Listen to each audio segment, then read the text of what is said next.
y'all, Stephanie here. Welcome back to my channel, or welcome if you are new. I am glad to have you. I want to talk about hospitality today, and the tip that I have you for hospitality maybe isn't one that we hear about often, but I think it's really important, especially if practicing hospitality is something that's new for you or that stretches you out of your comfort zone, or is maybe just something that not only have you not really practiced it, but you didn't grow up watching it practiced, or maybe the way you saw it practiced growing up has kind of turned you off from the idea of it. And that tip is to be yourself.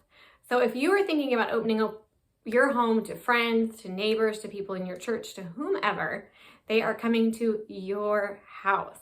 That means that you need to practice hospitality within your budget, within the way your home works, with the family that you have. And so that might mean things like not expecting your introverted husband to suddenly become the life of the party.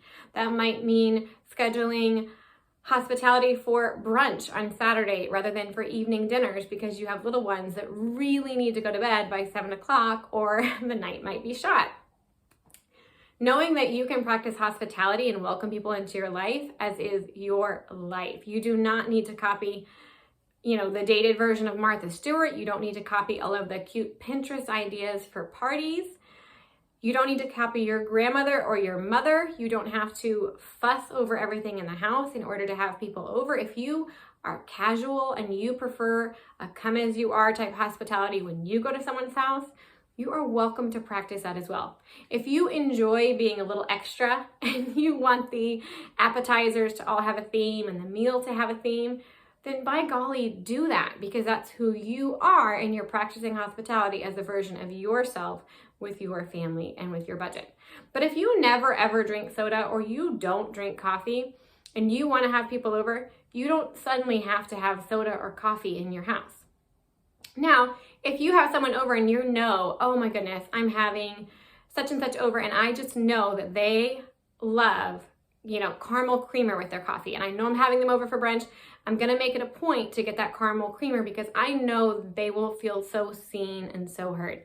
Then absolutely do that as long as it's in your budget. It's wonderful to use hospitality to really include people and really show that you value them and you've seen them. But you don't have to do that when you're having a party of 20 people for every single person. If you know someone you're having over is a vegetarian, then certainly you're going to want to have some vegetarian options, right? But you don't have to go, okay, we need vegetarian options and paleo options and gluten-free options and then carnivore options and all of these things every time you host. That's a little bit much, and I think that's something that discourages people from hosting is they're a little worried about being able to keep up with the expectations of those that are coming. But spoiler alert, if you are really concerned with people's expectations, and that might mean, and their judgment of you, that might mean that you're the one that's judging other people when you go to their houses. But if you go to other people's homes and you are like, I love them as they are, I expect people to love me as I am, and I'll love them even if they don't, then it's a lot easier to open up your home.